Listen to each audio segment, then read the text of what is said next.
día de hoy vamos a entrar a un tema. Seguimos con la serie ¿Qué es ser cristianos? Hoy es el tema número 45. Este tema, yo hoy le voy a echar otra rana a la olla de la que le echó el hermano Jorge la semana pasada. Yo le voy a continuar aquí. Este tema, como ya vieron, se llama una fe bíblica. Y continuando un poco con esa línea que nuestro hermano Jorge inició la semana pasada, y como él mencionó, la fe es un tema con un espectro bastante amplio. Es decir, hay muchísimos temas.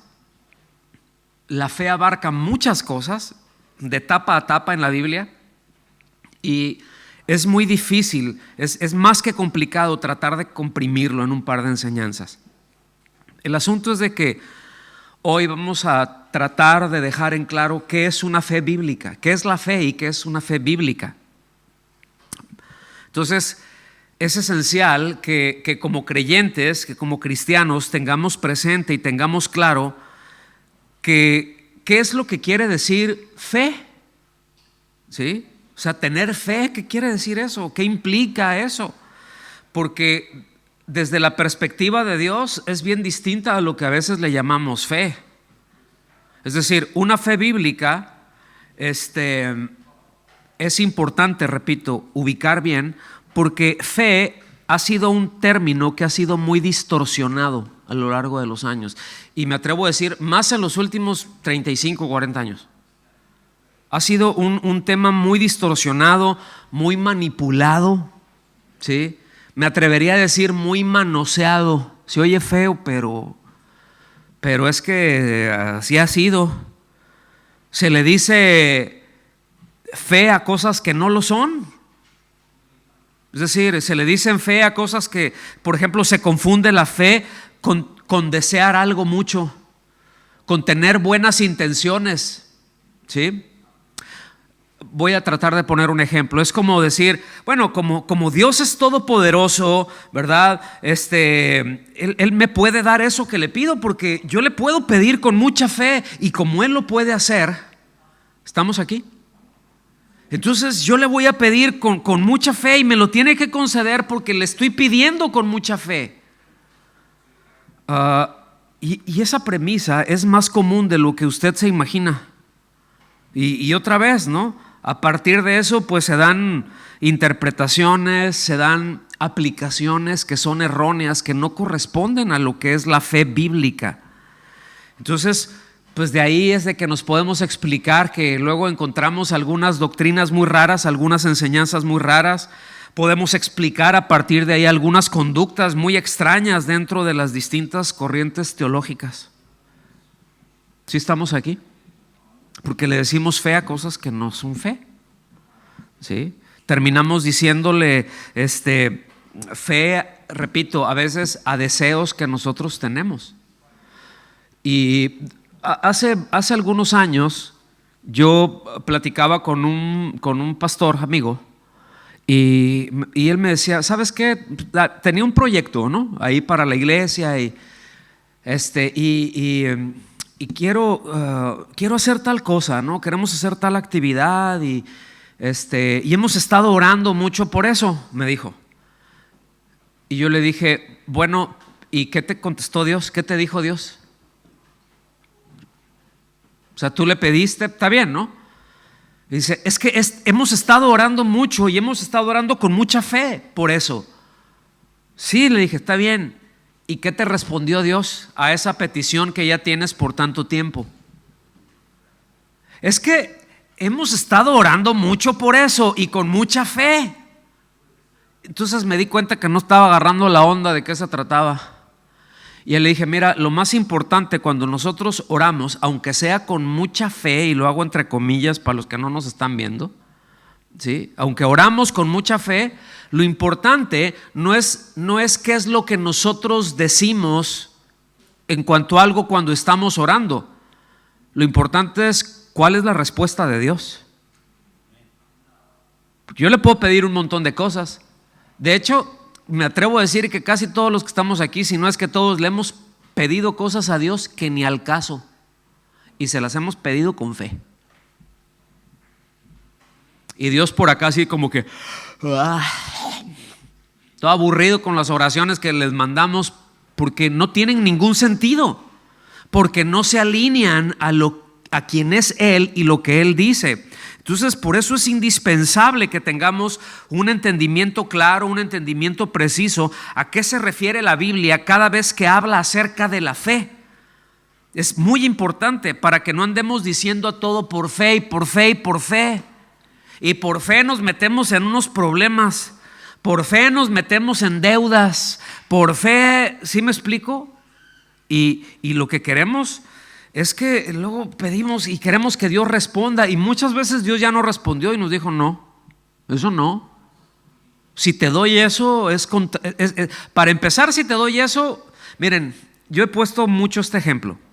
Luego es como algún joven, ¿verdad? Imprudente, que tiene un padre muy rico y que le puede decir a ese padre muy rico, papá, tú cómprame esta motocicleta, ¿verdad?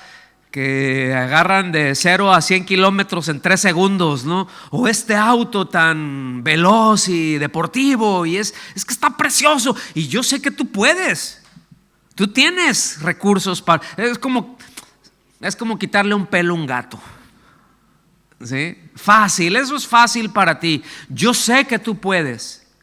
Y a veces llegamos así con Dios, yo sé que tú puedes. Y bueno, pues eso no es ninguna noticia. Dios es todopoderoso, Él lo puede hacer. Él puede, porque es todopoderoso. El asunto es que también nuestro Dios es un Padre sabio. Y cuando ve que un hijo, imagínese ese muchacho que le pide al padre ese auto o esa motocicleta que es muy veloz, pero el padre conoce al hijo y sabe que es bien imprudente, ¿sí? Sabe que se acelera con cualquier cosita y anda buscando echar carreritas y que es competitivo, ¿verdad? Y que luego le gusta atravesarse 2, 3 cervezas por ahí. ¿Ustedes qué creen que un padre prudente, un padre sabio le contestaría a ese hijo? O sea, no porque yo no pueda hacerlo. El punto es de que tú no puedes manejar eso, porque no tienes la capacidad, porque eres muy imprudente. Me doy a entender, hermanos, y a veces Dios actúa de esa manera. A veces le pedimos cosas que ni al caso otra vez, pero con mucha fe. ¿Sí? Y queremos que Él nos responda cuando Él no nos ha dicho absolutamente nada. Entonces, la Biblia habla muchísimo acerca de la fe, como mencioné hace un momento, de tapa a tapa, ¿verdad? El Nuevo Testamento, escuche, tiene capítulos completos que hablan acerca de la fe, en distintas formas, pero capítulos completos que están dedicados a ella, ¿sí? Entonces, la fe fíjense, es una de las muy pocas cosas en las cuales la Biblia da definiciones. Hay cosas en las que la Biblia nada más dice esto, pero no da definiciones, no dice es esto y esto es así y esto es, o sea, lo menciona y ahí lo deja. Pero la fe no, Es decir, eso nos deja ver la necesidad que nosotros tenemos de entender que una fe bíblica no quiere decir creer mucho, que una fe bíblica no quiere decir creer que Dios puede hacerlo, o que incluso, como a veces se enseña, tente fe, cree en ti mismo, ¿verdad? O a veces, ¿no? Cuando alguien está hablando ahí y así como platicábamos, ¿verdad, teacher? Ay, no tienes fe en mí. Pues no, es que hay cosas que eso no es un asunto de fe, o sea, es un asunto de sentido común. Y miren, la Biblia nos enseña que hay cosas que se arreglan con fe y hay cosas que se arreglan con sabiduría, ¿sí? Y a veces revolvemos la gimnasia con la magnesia de una manera impresionante, ¿sí? Todo lo puedo en Cristo que me fortalece. ¿Qué me dice de eso? ¿Cuántos han escuchado eso así como para ¿verdad? Y sales bien lo que le llaman esos popcorn meetings, ¿no? O sea, de que sales como roseta de maíz ahí bien encendida, bien esponjado, ¿no? No. Una fe bíblica, mis amados, es la confianza plena puesta en lo dicho por Dios. Entonces, por esto es importante saber qué es lo que Dios dijo, qué es lo que Dios dice. Que podamos identificar cuando alguien, no, pues es que Dios, pero ¿y dónde está? O sea, Dios no dice eso. No, pero por fe. Ya le estás metiendo tu rollo ahí. ¿Estamos aquí? Entonces, repito, ¿verdad? Es una fe bíblica, es la confianza que nosotros tenemos puesta, ¿verdad?, plenamente en aquello que Dios ha dicho, de tal manera que nos lleva a acciones concretas, que nos lleva a actos concretos de obediencia a su palabra, como la única manera agradable de vivir para Él. Eso es lo que nos dice la Biblia. Eso es fe. Eso es la fe bíblica. En Habacuc, capítulo 2, versículo 4, lo voy a leer en la Nueva Biblia de las Américas. Se lee así: así es el orgulloso. Yo sé que aquí no hay, pero por si nos están escuchando en otro lado, pues, ¿verdad? Pero aquí no hay orgullosos, ¿verdad que no? No, ¿qué va? Aquí no caben. Aquí hay una puerta en donde hay un detector de orgullosos, ¿verdad? Así como detector de metales. Y nunca suena. Dice, así es el orgulloso. Dice, en él, es decir, en el orgulloso, dice, su alma no es recta. ¿Sí? También se traduce también como el alma engreída, el eminente. Es decir, el orgulloso lo que dice es que confía en sí mismo, que está engreído en sí mismo, en sus recursos, en sus criterios, en las cosas que él puede lograr. Y a eso Dios dice, eso no es rectitud. El orgullo no es rectitud. El alma de esa persona no es recta. No hay rectitud en él.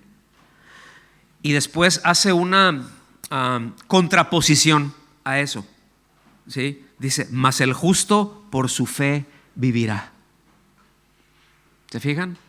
Está poniendo a alguien que confía en sus propios recursos y en alguien que confía en Dios. Entonces, cuando dice, mas el justo por su fe vivirá, también se puede leer, mediante su fe vivirá. ¿Sí? Nos deja claro que la fe no es algo que ocurre una vez y ya, sino que la fe tiene que ver con una manera de vivir, ¿sí? Que el verdadero creyente, quien ha sido justificado por Dios por la fe en su Hijo, vive permanentemente confiando en Dios. Por eso en Romanos capítulo 1 versículos 16 y 17 habla de lo que es el evangelio. Y después dice, mas el justo, ahí Pablo está haciendo una referencia aquí a este pasaje de Habacuc. Dice, mas el justo vivirá por su fe. O sea, no es nada más, ya creí y es como que ya sigo igual. No. Vamos a vivir de acuerdo a eso que hemos creído.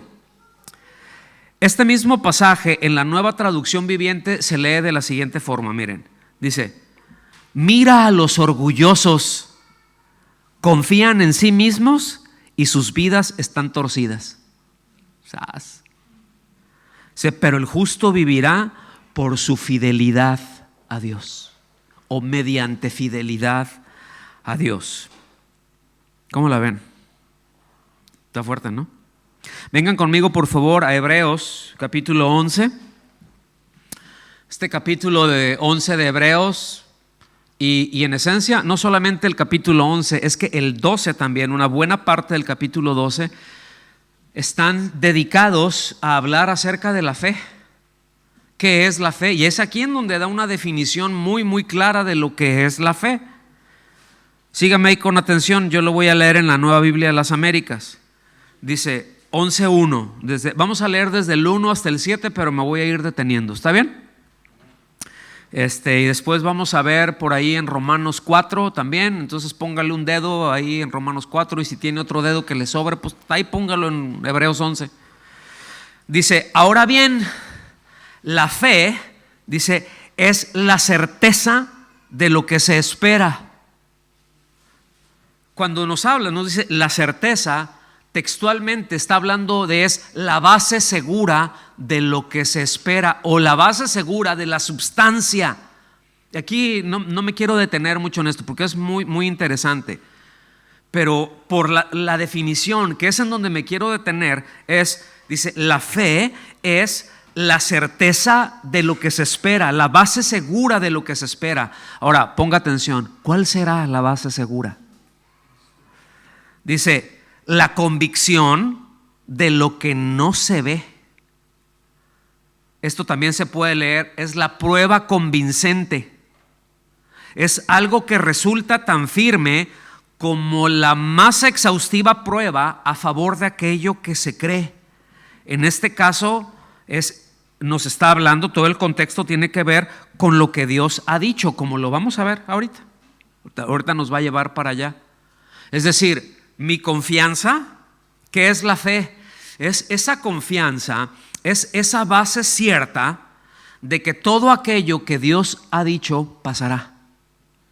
Que todo aquello que Dios dice, así es. ¿Sí?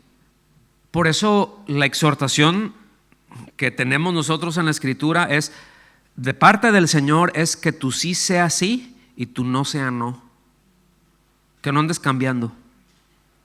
¿Sí? Entonces esto es muy, muy importante. Les voy a leer este mismo versículo en una versión que es muy interesante, que es la versión Cantera Iglesias, y se lee así, que es muy buena traducción también, ¿sí? Se lee así: y fe es una forma de poseer lo que se espera, porque ese es el sentido que tiene. O sea, es algo que dice Dios, es decir, de todo lo que Dios diga yo me puedo apropiar de todo lo que Él dice, porque es certero. Dice, un medio de conocer las cosas que no se ven. O sea, yo no lo he visto, yo no lo he palpado, pero Dios ya lo dijo, yo puedo poseer esa verdad, porque Dios no cambia. Entonces la definición, miren, la definición que nos da aquí es un estilo bien hebreo, ¿sí? Que lo podemos ver eso un montón en Proverbios. Es decir, usa dos frases similares para acentuar una misma cosa, ¿sí? Y ven que luego en Hebreos lo dice de una manera y después vuelve a decir lo mismo pero en otra.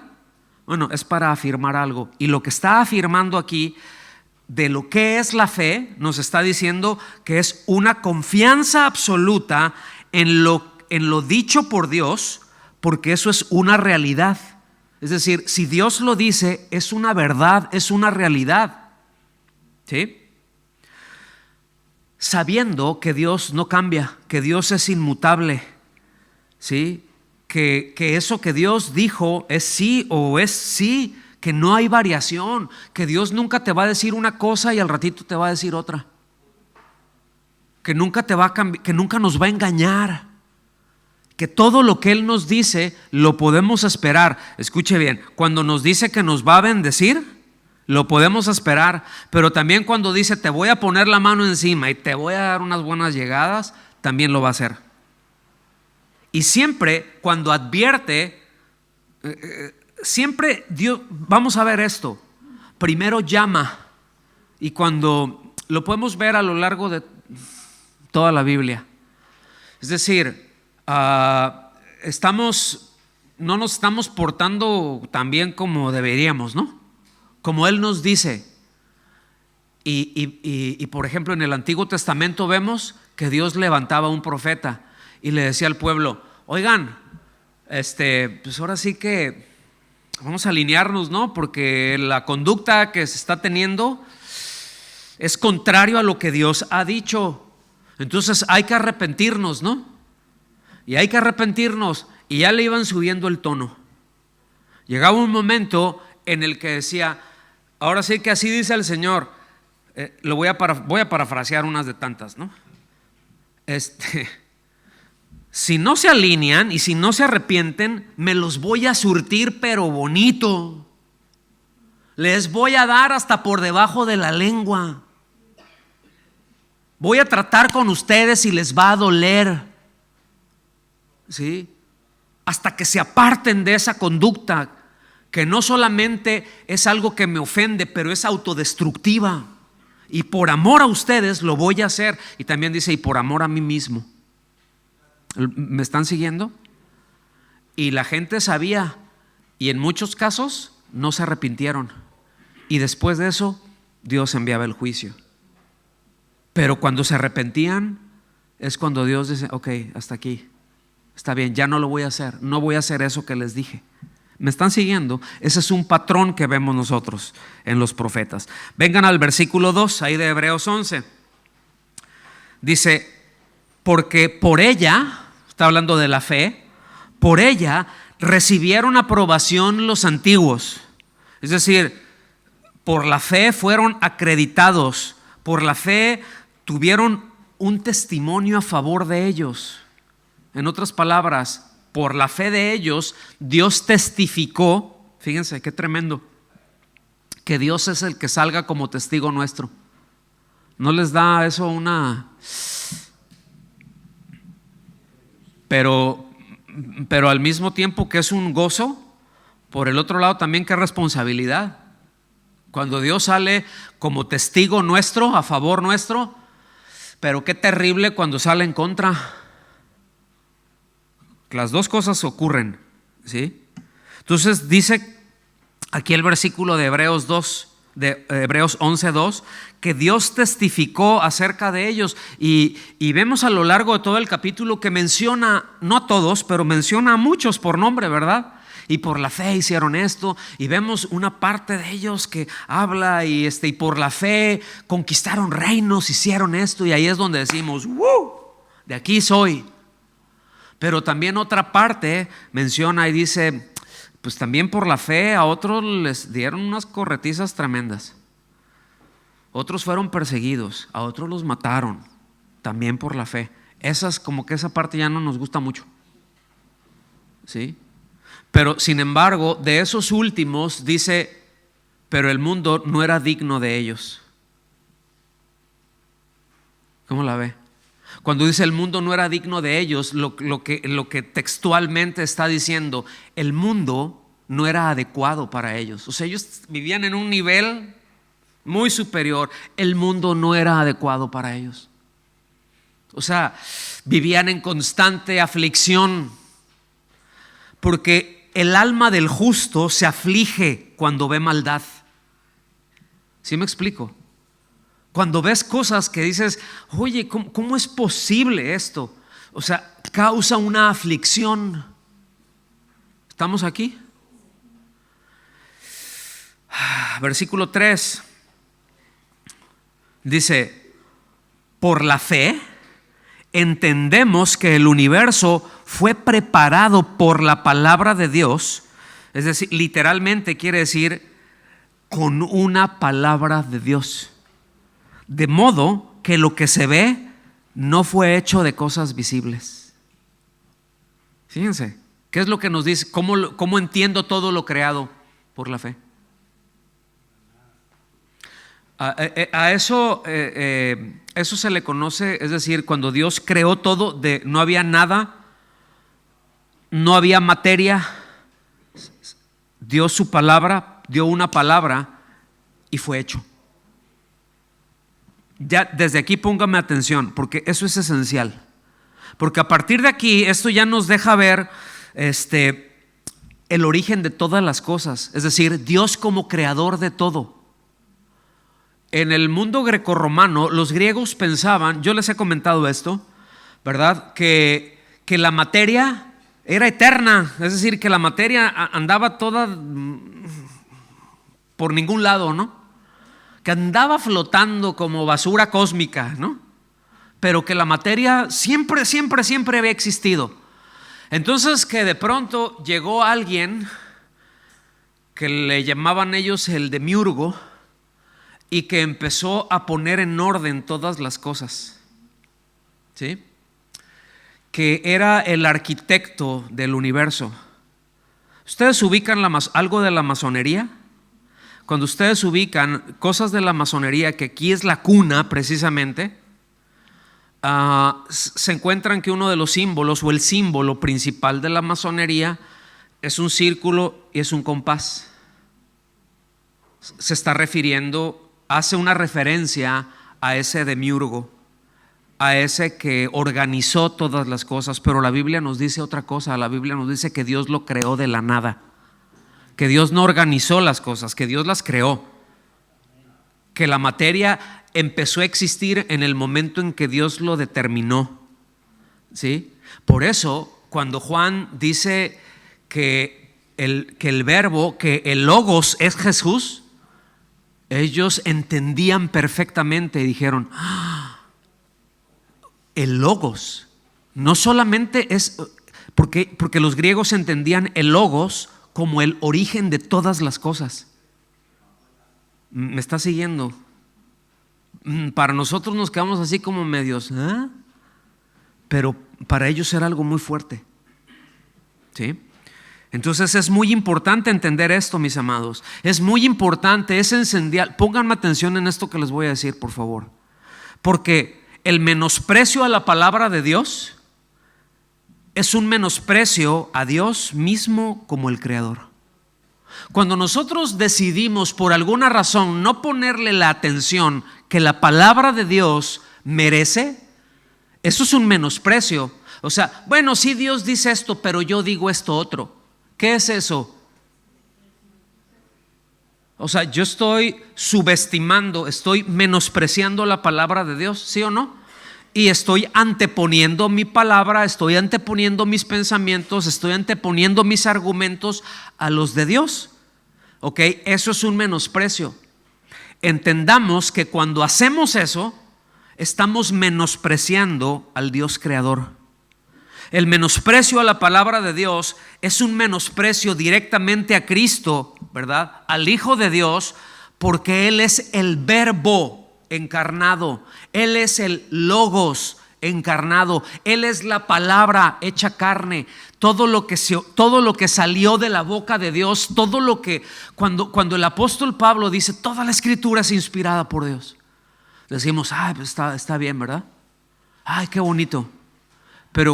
Pero también nos dice que cuando vemos a Cristo, es todo eso que salió de la boca de Dios, está hecho persona en Cristo.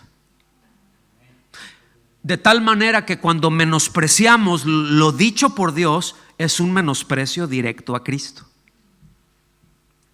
Y esto es más serio y es más relevante y es más trascendente de lo que podría tratar de explicar en este momento, que no tengo el tiempo, porque sé que nada más voy a tener hoy 3 horas y media. Entonces no voy a tener más tiempo para explicar esto. Entonces yo confío en el Espíritu Santo, ¿verdad? Que Él les traiga luz al respecto de esto, ¿verdad? Que les agite el corazón, que les inquiete allá adentro en el alma por interesarse en su palabra, por amar su palabra, por saber qué es lo que Él dice y buscar entender, como cantábamos hace un rato. En mi corazón, que es parte de un salmo: en mi corazón he guardado tus dichos para no pecar contra ti. Deseo con toda mi alma entender tus palabras, conocerte a ti. Qué bonito canto ese, ¿verdad? Entonces, bueno, vamos a ver ahorita uno de los versículos sin duda más mal utilizados con respecto a la fe. Hay muchos, pero otra vez, como nada más tengo 3 horas y media, nada más podemos ver este. Vengan conmigo por favor ahí a Romanos capítulo 4. Cuando nosotros vemos la progresión que va llevando la carta a los romanos y llegamos al capítulo 4, vemos que todo el capítulo 4 habla de la fe. Todo el capítulo.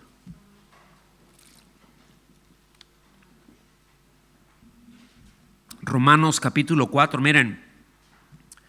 Aquí, antes de que llegue del versículo 17, nada más ese versículo. Aquí déjenme adelantarles algo, aunque me voy a detener aquí porque creo que es muy importante.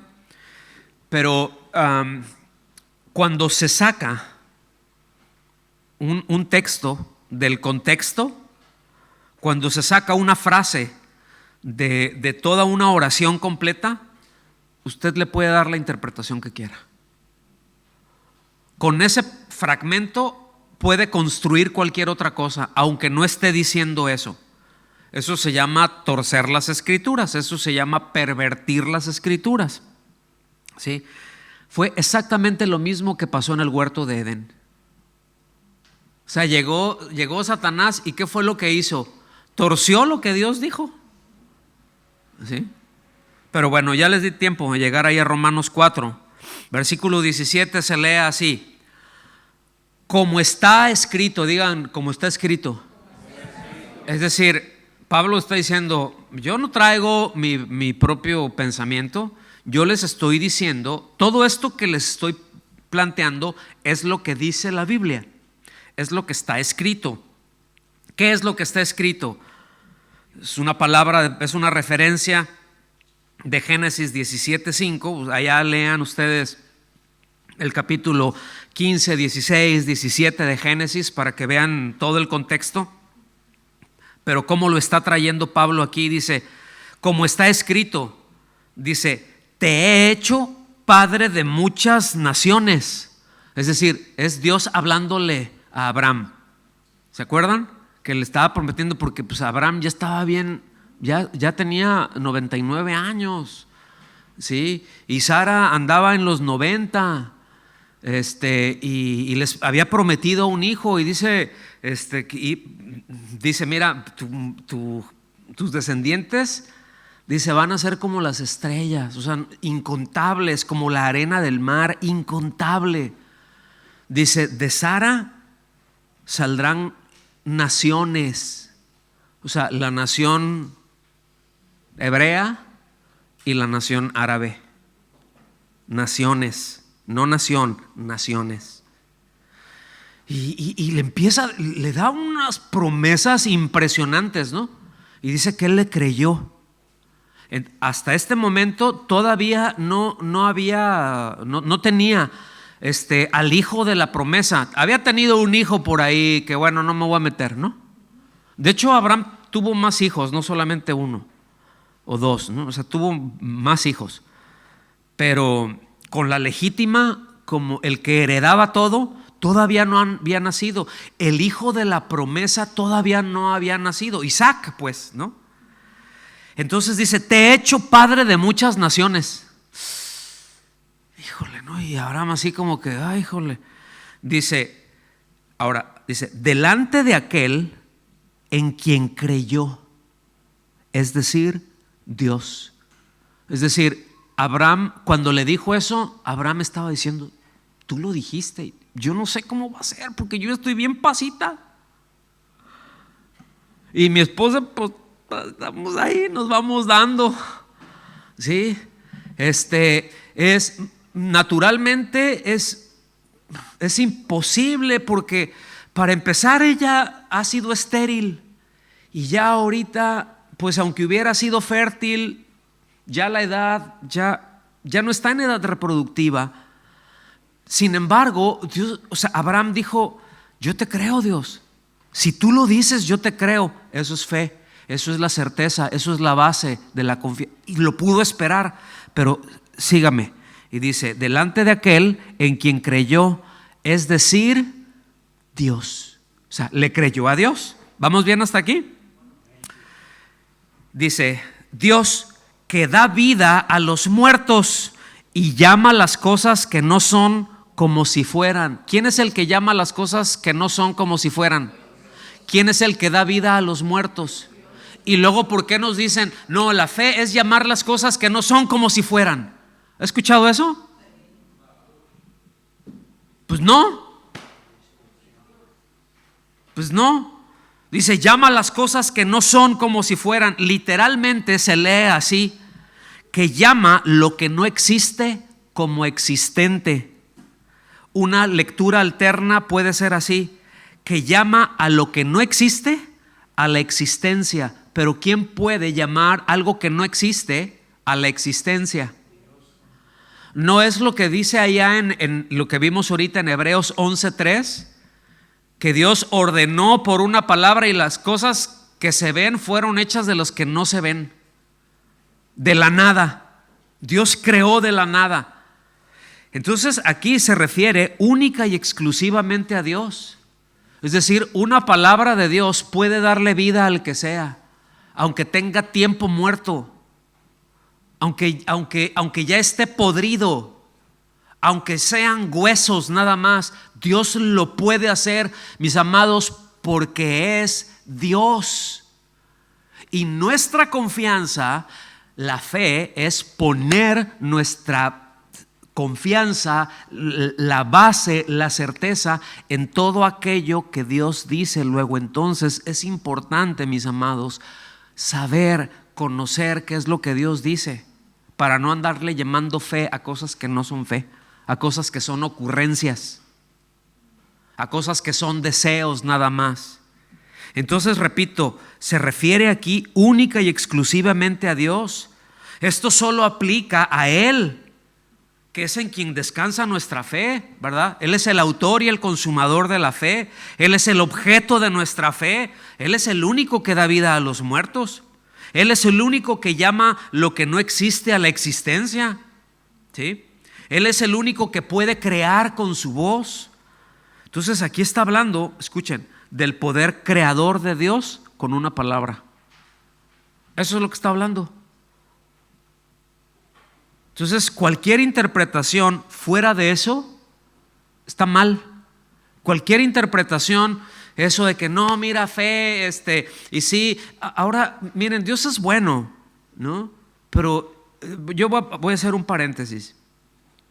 Luego yo he escuchado ejemplos de fe como esto. Es que la palabra dice que, ¿verdad?, que llamemos las cosas que no son como si fueran. Entonces tu padre es un borracho, entonces tú declara que es un predicador y eso vendrá a la existencia, porque eso es fe. Eso es la fe. No existe, pero eso va a ser porque tú lo crees. Escuchen bien, eso es una distorsión de la Biblia. ¿Estamos aquí? Eso se llama, eso es un enfoque antropocéntrico, es decir, el enfoque ya está en el hombre, está centrado en el hombre. Ve lo que no es, visualízalo, créalo en tu mente y decláralo por fe. ¿Cuántos? Miren, no les voy a decir levanten la mano a cuántos de ustedes se los tranzaron con eso. Porque varios, nos vamos a poner a llorar ahorita que. ¿Sí? Tú visualízalo, lo tienes que crear en tu mente, lo tienes que ver, lo tienes que visualizar, ¿sí? Y después ya tú decláralo, decrétalo. ¿Decreta qué? Arrebátalo, ¿no? ¿Qué más? A ver, venga, ahorita ya le está fluyendo, ¿sí? Tú agarra, tú ve por él, tú decláralo, decrétalo. ¿Qué vas a decretar? Si luego chamaquito de 3, 4 años ni siquiera te hace caso, ¿qué vas a decretar? Me doy a entender, hermanos. O sea, cuando uno lo ve así, dices, ay, te estás burlando. No me estoy burlando, pero la verdad es que es ridículo, ¿sí? Y es una distorsión de la palabra. Entonces, no. Hasta aquí podemos afirmar que la fe entonces es obediencia a la palabra de Dios. ¿Qué es lo que Dios dice? ¿Es eso? Yo ahora sí que de ahí me agarro. Tengo esa certeza. Y la razón de que tengo la certeza es porque Dios lo dijo. No necesito ver otras cosas. El hecho de que Dios lo haya dicho, con eso me basta. Y si hay cosas que yo no puedo ver y que Dios dijo que van a pasar y yo no alcanzo a verlos, eso no tiene nada que ver con la bondad y la fidelidad de Dios. Tiene que ver con que mi vida es muy corta. ¿Lo alcanzan a ver? Por eso nos menciona en Hebreos, ¿verdad?, que algunos, es decir, se les habló, entendieron que se hablaba del Hijo de Dios, del Cristo, del Mesías. Y dice que pues nomás viéndolo, ¿qué hicieron? Lo saludaron, dice, como viéndolo desde lejos. Y rip. ¿Sí? Pero ellos lo dieron por cierto. Y Dios dio tan buen testimonio de ello que a ellos los pone como testigos. Y dicen, híjole, yo no lo vi eso. Imagínense cuántas cosas dijo David, el rey David, cuántas cosas cantó acerca del Señor, inspirado por el Espíritu Santo, y no lo vio. Promesas que Dios le hizo a David. Oye, de tu descendencia va a venir el Mesías. Dices, y será que, o sea, él no estaba, ay, lo voy a ver, y como para cuándo, ¿es para el año que entra o como para cuándo? Como en la película de Shrek, ¿no? Ahí va burro, ¿ya merito? No, todavía falta, ¿ya merito? Y ahí estamos delante del Señor, como burro. ¿Sí? Y dices, no, ya duérmete, para que lleguemos más rápido. ¿Cuántos le han dicho así a sus hijos cuando van en el camino? ¿Sí? Entonces fíjense qué importante es tener en claro esto. O sea, a lo mejor a mí Dios me ha dado una, yo no sé, ¿verdad? Pero voy a poner un ejemplo. Dios me pudo haber dado una promesa. Para mí esa promesa está cumplida, aunque yo no la vea. Y si yo no la veo es sencillamente porque mi vida otra vez es más corta que esa promesa de Dios. Pero para mí es cierto. Y en el momento en que yo muera, cuando Dios lo cumpla, aún ya muerto, lo voy a ver.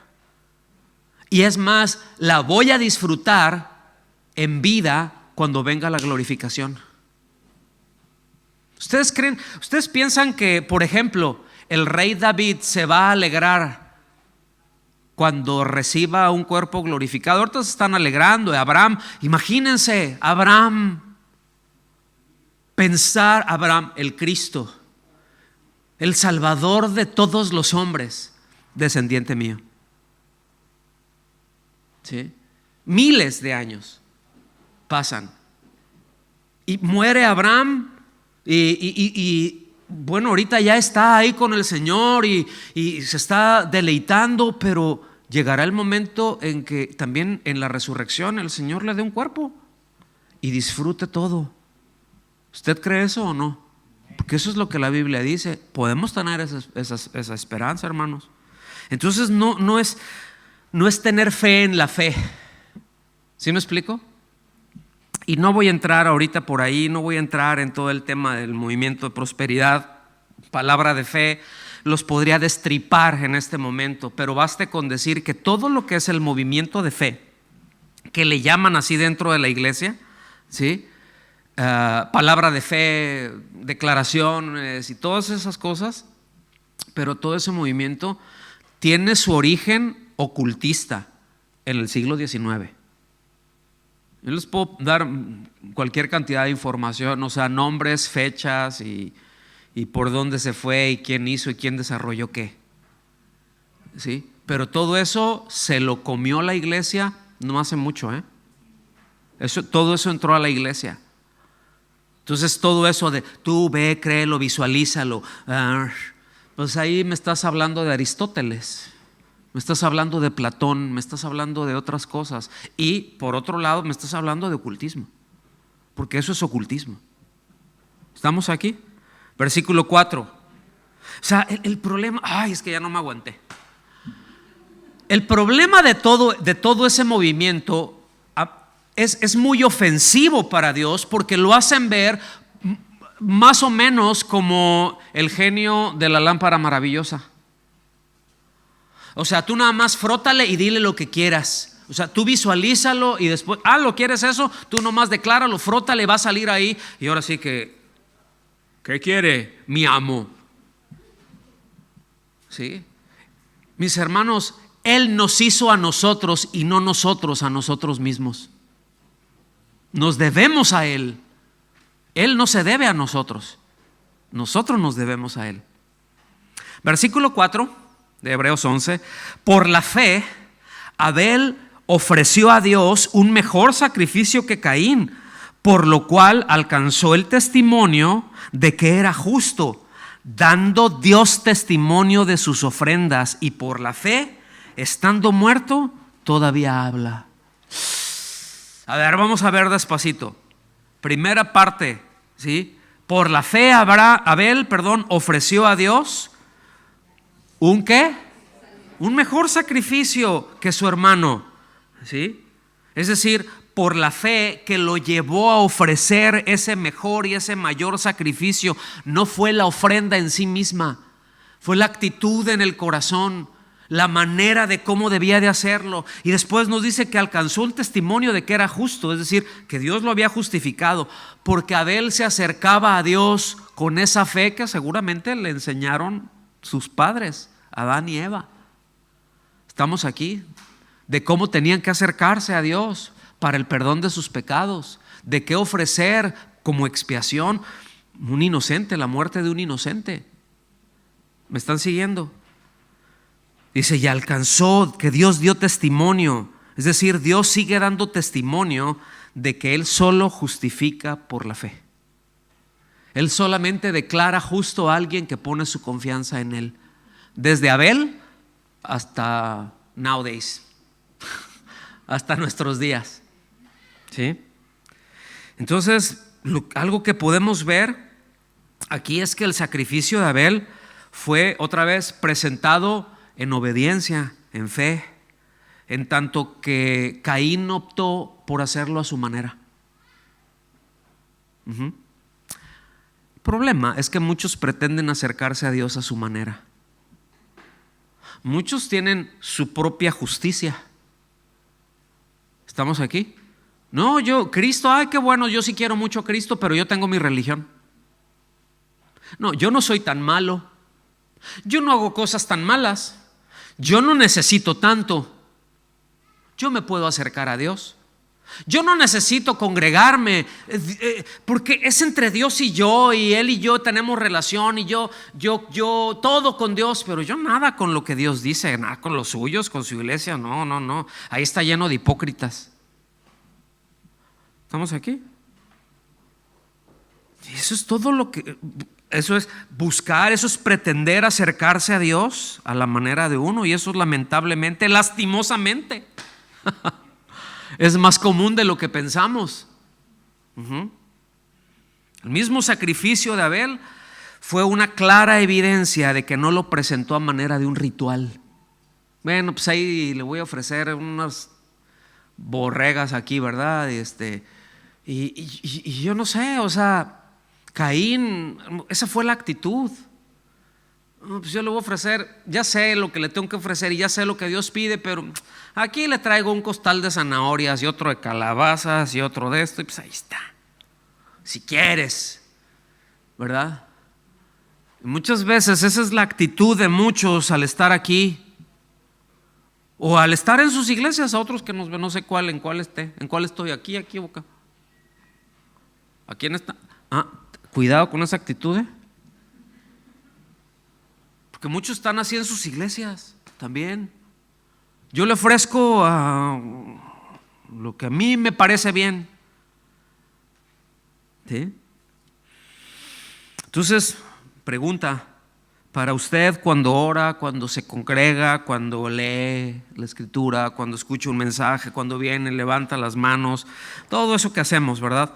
¿Lo hace como un ritual o como un acto de amor a Cristo y de obediencia a su palabra? Eso cada quien lo tiene que responder. Porque en primer lugar luego nos brinca, no, pues por amor a Cristo. ¿En serio? ¿En verdad? Es decir, Dios da testimonio de eso, y Dios puede decir, no, yo no. Como decía una persona, un homeless en una ciudad por allá de México, ¿no? Decía, no me quieras engañar con los delirios de tu mente loca. Y a veces así pensamos que podemos engañar a Dios con un sí, Señor, y le ponemos carita de yo no fui. Y a Dios, Él ve el corazón, Él ve la intención. ¿Estamos aquí? Entonces espero que a estas alturas ya tengamos un poco más clara la idea de qué es una fe bíblica. Ahí vamos ya. Vámonos yendo para el final. Versículo 5, por la fe, quiero que vean la progresión que va llevando, la definición, cómo Dios da testimonio, las cosas que se ofrecen, pero sigue avanzando. No pierda de vista lo que vimos, mas el justo vivirá mediante su fe, o por su fe vivirá. Por la fe, Enoc fue trasladado al cielo para que no viera muerte, y no fue hallado porque Dios lo trasladó. Porque antes de ser trasladado recibió testimonio de haber agradado a Dios. Aquí está haciendo una referencia de Génesis 5 del 21 al 24. O sea, aquí ya pasa a Enoc, ya pasa a otra persona, ¿sí? Ya no solo deja establecido el hecho de que la justificación es por la fe, nada más, por poner la confianza en Cristo, sino ahora lo lleva a una vida que agrada a Dios. Es decir, en principio pongo mi fe en Él y Él me justifica, pero luego sigo viviendo mediante la fe. Y cuando yo estoy viviendo mediante la fe, entonces se recibe el testimonio de Dios. Es decir, Dios puede decir, sigues confiando en mí. Que a veces pensamos que es confío en Dios ya para salvación y hasta ahí llegué. Y ya de ahí ya no más, o sea, ya soy salvo, y como ya soy salvo, pues ya y puedo hacer de mi vida un papalote. Y no es así. Si alguien vive de esa manera es porque no ha sido salvo precisamente. No ha habido un cambio de vida en él. Es decir, no ha nacido de nuevo, no tiene la vida de Cristo, porque la vida de Cristo, el Espíritu Santo no orienta a eso. La vida del Espíritu en nosotros, la vida de Cristo en nosotros, orienta a Él, a confiar en Él en todas las cosas, en cada cosa que hagamos, ¿sí? Por eso nos dice más adelante, vamos a ver en el versículo 6, que sin fe es imposible agradar a Dios, ¿sí? Aquí no le quiero echar tierra a Martín Lutero y otros reformadores, aunque ellos enfatizaron mucho sobre la justificación de la fe. Pues realmente eso es lo que la Biblia dice, o sea, no descubrieron el hilo negro, esa es la verdad. El asunto es de que no balanceó su enseñanza, que era necesario, ¿sí?, vivir en agrado a Dios por la fe. Es decir, no dio énfasis a la santificación. Es como que tú ya eres salvo, pues ya la hiciste, ¿sí? Y eso ocasionó muchos conflictos, incluida una persecución por parte del movimiento de los reformados a un movimiento que se llamó pietistas, que eran cristianos, pero o sea, que ellos decían, bueno, sí, pues la Biblia dice, no, pero como que hay que llevar la fe a todas las áreas de nuestra vida, ¿no? Y hay que vivir de esta manera. De ahí también posteriormente aquí en Reino Unido nació un movimiento, a lo mejor para algunos de ustedes les va a sonar familiar, pero que se llamaban los puritanos, ¿sí? Los puritanos eran pietistas. En esencia decían, qué bueno que ya no son papistas, qué bueno que ya no eso. Pero vamos a vivir lo que la Biblia dice, ¿no? O sea, vamos a vivir de acuerdo a lo que la Biblia dice, o qué. Bueno, también los persiguieron. Y bueno, les podría hablar un montón acerca de esto, pero del movimiento puritano salieron una cantidad de teólogos impresionantes que han influido, ¿sí?, hasta nuestros días influyeron a la sociedad en este país y en muchos otros, ¿sí?, hasta nuestros días, aunque pretendan borrarlo. Les podría mencionar nada más como un paréntesis. Les podría mencionar la abolición de la esclavitud que se dio aquí, partió de los puritanos.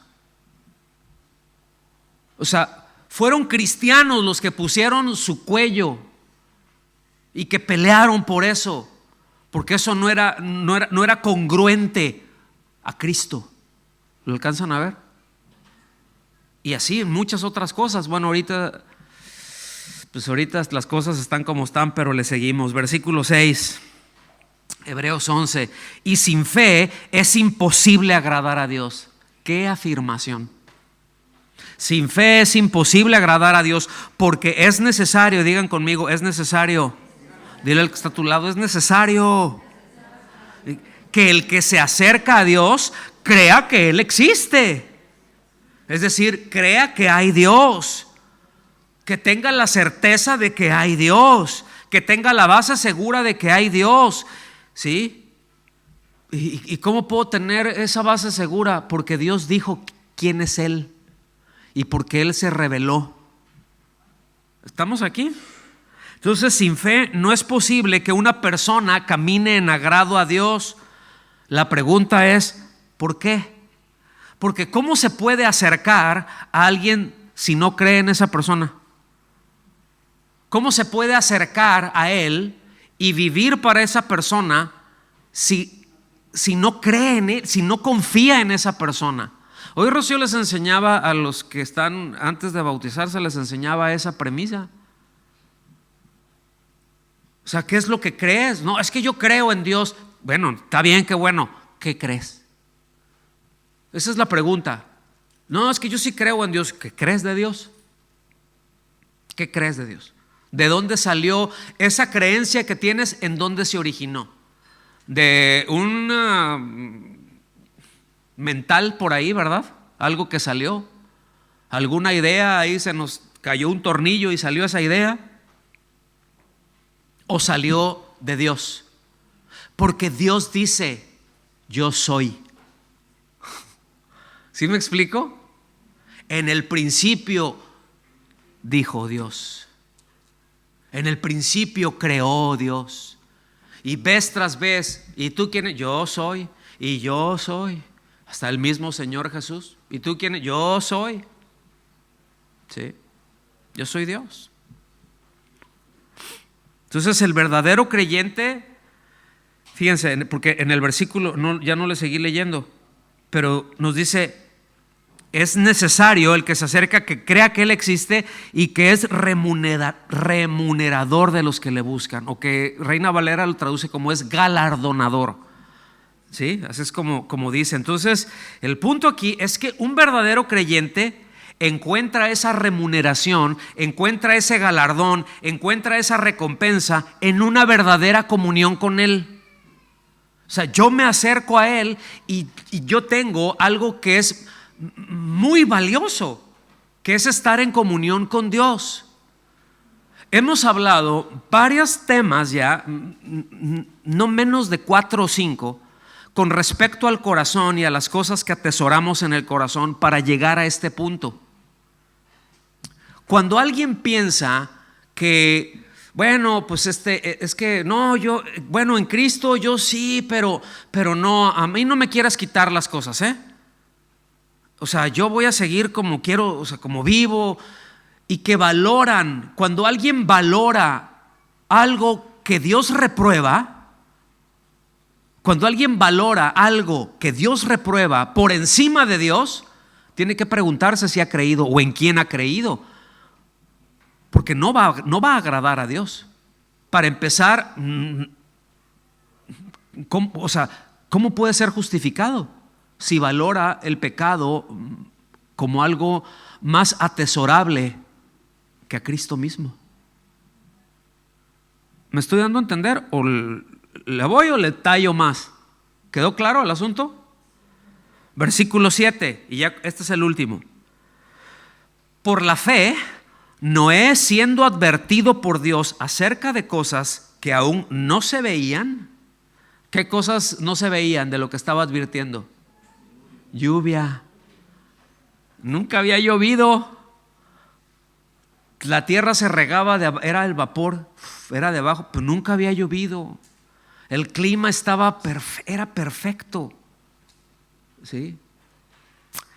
Dice, siendo advertido por Dios acerca de cosas que aún no se veían, con temor preparó un arca para la salvación de su casa, por la cual condenó al mundo y llegó a ser heredero de la justicia, que es según la fe. Aquí no quiere decir que Noé condenó al mundo, sino que su obediencia a Dios, que su fe testificó de la necesidad que todos tenían de ser salvados.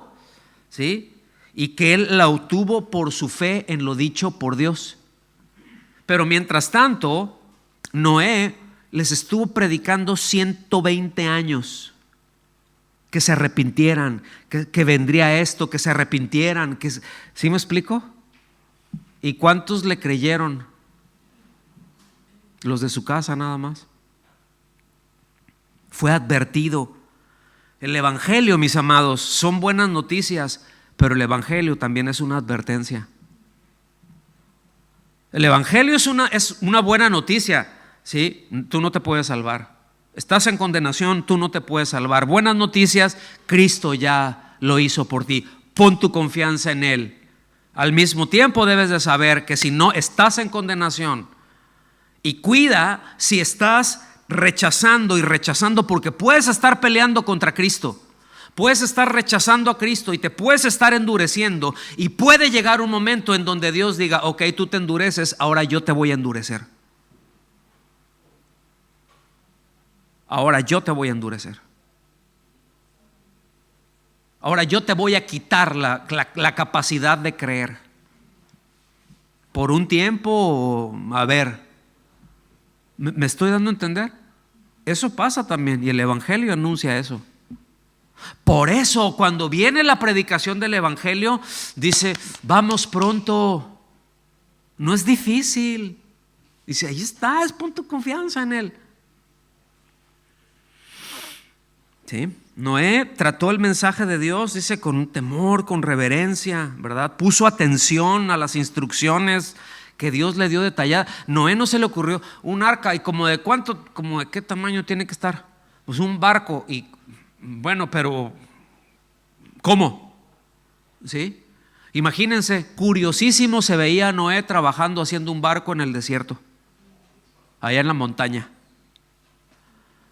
Pero esto es lo que nos dice, o sea, Dios le dijo: es de tal madera, van a ser tales materiales y van a ser tales medidas. Lo vas a hacer de esta manera, lo vas a hacer de esta forma. ¿Y qué fue lo que hizo Noé? Lo hizo tal como Dios le dijo, no como se le ocurrió a él. Otra vez, ¿qué hay de nosotros? Porque muchas veces nos es incluso difícil seguir instrucciones que son sencillas. No, lo hago a mi manera, como Caín. No, lo hago a mi manera, como la generación de Noé. Sí, Dios dice esto, pero yo pienso esto otro. ¿Sí? Final. La fe, escuchen lo que le voy a decir. La fe no es un suicidio cerebral. ¿Se entiende eso? Es decir, no es de que tengo que dejar de pensar porque la fe es ciega. No es cierto. Escuchen, la fe no es tonta. La fe es de lo más inteligente que hay.